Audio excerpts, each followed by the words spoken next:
If your real estate business still needs you for everything, you did not build leverage. You built a very expensive dependency. What's going on? I'm Coach Lucas. I coach real estate agents who are tired of pretending another tool will fix a business that still runs through their nervous system. And if you are still solo, but you're already saying that you need help, congratulations. This is for you too, because this starts before you have a team. It starts the first time that you say you want leverage, but still need every decision, every client, every moment, every standard, and every fire to run through you. That is not leadership. That is a hostage situation with a logo. And since the Devil Wears Prada is back in everyone's bloodstream again, let's say the obvious thing. A lot of you think that you are Miranda Priestley, but what you actually built is a runway magazine with no Andy Sachs. You have the standards, you have the taste, you have the eye, you know when the listing just feels wrong, when the seller is lying to themselves, and when the copy is lazy. You know when the open house looks like a licensed adult wandered into a house by accident. Very chic, very demanding, very... That's all. But if the operation only functions when you personally absorb every ounce of pressure, that is not high performance, people. That is dependence. When the listing comes in, when the open house needs coverage, the seller needs handling, the leads need follow-up, the pipeline needs attention, the strategy finally starts working, and instead of feeling free, you feel more trapped inside the machine. That is not a hiring problem. It's not a capacity problem. That is a replacement problem. You do not need one magical person to save you. You need a business that does not collapse every time someone leaves, disappoints you, gets a little weird, takes another job, or decides that, God forbid, real estate no longer aligns with their goals. You do not get to want team leader money with solo agent emotional habits. So here are 5 things that simplify this whole process. By the way, if this is the kind of real estate coaching that you needed 10 years ago, subscribe to our channel. I'm not here to help you decorate your dysfunction. I'm here to help you run the business like a business. Sometimes the listing does not prove that you made it.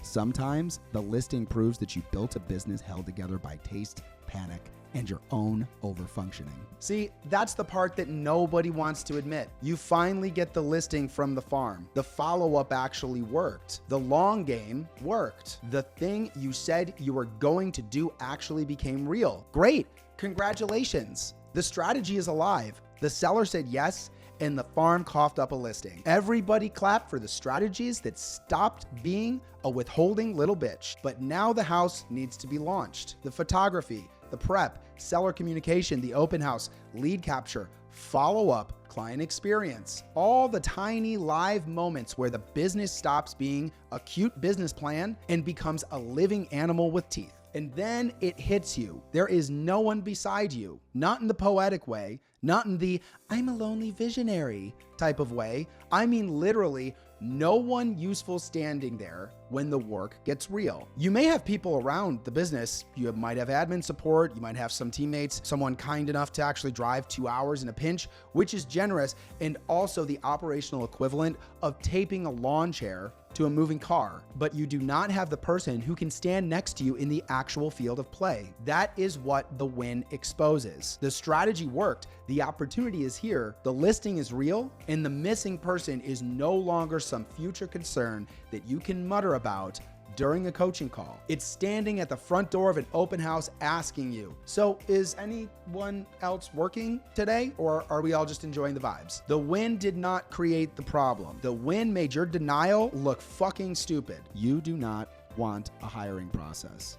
You want Andy Sachs to fall from the ceiling, already trained, loyal, stylish, and emotionally regulated, and grateful for the abuse, which honestly would be convenience. We would all enjoy Andy, someone sharp, local, hungry, coachable, already understands your standards, already knows how to read a seller, already knows what to do at an open house, someone who already knows how to capture a lead without looking like a golden retriever holding an iPad. That is the fantasy. But let's be real, you don't actually want to recruit. You don't want to sell the dream or interview 5 people just to find one maybe, or explain the role for the 10th time. You are tired of getting excited only to be disappointed. You are waiting for the perfect person to just show up and stay forever because they're honored to be in your orbit. You want the right person just to appear and stay for all of eternity because they're just so honored to be near your genius. Please get a grip. Wanting the right person is not a system, it's a wish. And wishes are just adorable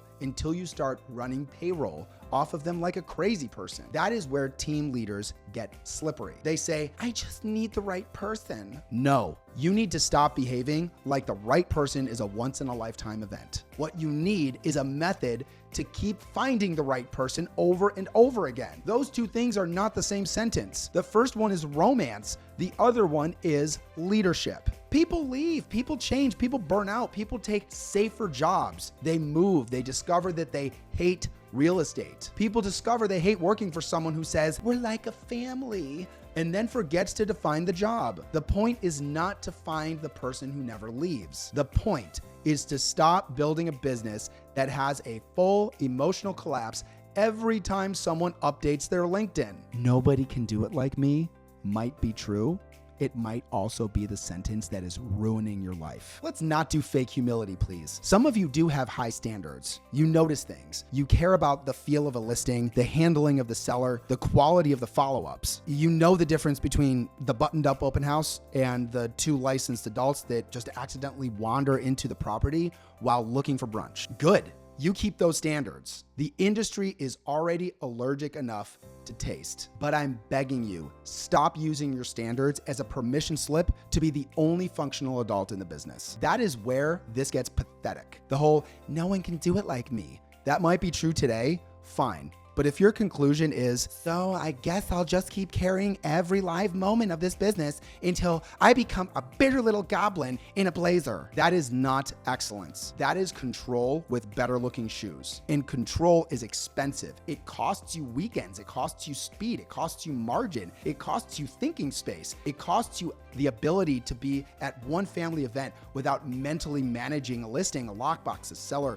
a showing, a lead, and the emotional stability of 3 adults apparently who need a checklist and a chaperone. Your standards are not the villain. Your refusal to operationalize them is. The question should not be, can anyone do this exactly like me? That question is self-flattering bullshit. It keeps you trapped at the center of your own competence. The better question is, what would someone need to know, see, believe, and practice to get close enough that the business stops requiring my nervous system as infrastructure? That is not lowering the bar. That is building a bar that other people can actually see. If you want leverage, people are part of the lead generation. So sorry that your business model has homework. This is the part that real estate agents love to dodge the second that they start wanting help. They love lead generating for listings. They love their farm. They love the listing appointment. They love the seller conversation. They love the strategy that turns into a sign in the yard and a story that they get to tell at a mastermind while pretending that they were never nervous about it. But the lead generation for talent, suddenly everyone's exhausted. Suddenly everyone is protecting the culture. Suddenly everyone is not ready to put it out there yet. No, you are avoiding the lane because it does not give you the same dopamine as a listing lead. A seller lead makes you feel chosen. A talent lead, well, that makes you feel responsible. And some of you do not want the responsibility. You want leverage to appear as a reward for being good at sales. That is not how this works. If you want leverage, you are in the people business, whether you like it or not. You can cosplay as just a listing agent with help. But the second that listings start working and there is no one to help carry them, the truth walks in with a name tag and asks why the role has not been defined. Your preferred lead generation might be listings. Your required lead generation includes people. That is the trade. Every business model comes with a problem set. The solo agent has the problem of discipline. The team leader has the problem of people. The operator has the problem of structure. You do not get to choose the model and reject the problem that comes with it. That is like buying a puppy and being offended that it shits. What did you think this was? A stuffed animal with a tax deduction? Listen, if you want leverage, you inherit the talent conversation. Not once, not when somebody leaves, not when you're desperate, and not after you've already gotten resentful and weird. Always, all the time. Talent is not a fire drill. Talent is the pipeline. I'm gonna say that again. Talent is the pipeline. And if you do not have one, stop acting shocked when the bench is empty. If one person leaving wrecks the business, you did not build leverage.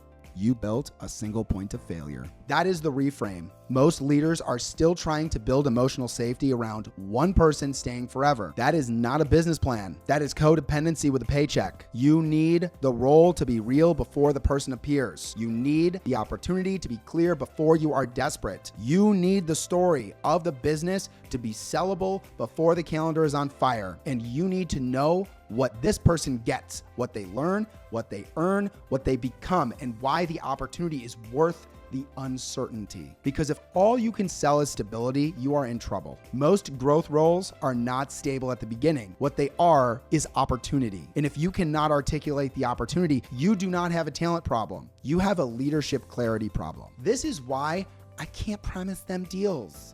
Is not the end of the conversation. Fine, don't promise fantasy. We have enough people in this real estate business selling dreams with Canva fonts and no math. Show them the history, show the production, show the opportunity over a year, show what proximity to the business could create. Show them the kind of person who would win in there. Show the upside without pretending that the floor is padded. That, my friends, is leadership. It's not begging somebody to save you. It's not apologizing for the role. Not waiting until the open house is packed and your only staffing plan is a prayer, a Red Bull, and somebody's cousin with a license. Replacement becomes less dramatic when it stops being treated like a personal wound. People leaving is not always a referendum on your worth. Sometimes it is just business doing what business does. And sometimes they left because the role was messy, the opportunity was vague, and your high standards were actually undocumented expectations living rent-free in your head. The question is whether the machine stops every time that it happens. And if it does, the person was never your leverage. They were your single point of failure. This is not a capacity problem. It is a you still haven't named the damn seat problem. And this is actually the issue underneath all the panic. It's not effort. You are working. It's not strategy. The strategy may already be proving itself. It's not information. You probably know exactly what role is missing. You just have not named it clearly because once you name the seat, you have to go sell the seat. And that is where a lot of leaders start acting brand new because without the seat, the day gets hijacked by whatever the missing person would have handled. The listing prep, the open house help, the lead capture, the buyer follow-up, the field support, the random Tuesday nonsense that is not hard enough to be strategic, but too important to keep dropping. That is how leadership drift happens. It's not because you're lazy, because you keep filling the same missing seat with your own exhaustion and then calling it commitment because that sounds prettier than dysfunction. No, at a certain point, commitment becomes a very noble looking way to avoid building the structure. You do not need more moving parts. You need the right seat named, sold, filled, and replaceable. That is much less romantic than finding your dream hire. It is also how businesses stop collapsing around one exhausted human being who insists they're fine while sending emails from a parking lot and hating everybody. You do not need to lower your standards. You need to stop acting surprised that the high standards require a deeper bench. That is the decision. If you want to stay solo, stay solo. Own the discipline problem. If you want a team, own the people problem. And if you want leverage, own the replacement problem. But stop choosing a model and then resenting the maintenance like the business personally trapped you in a timeshare presentation. Stop saying you are bad at hiring when what you actually mean is you are tired of disappointment. Stop acting like the person leaving means that the process failed. Sometimes the process did fail. Sometimes the person was wrong. Sometimes the role was a little unclear. Sometimes the opportunity was just not sold. Sometimes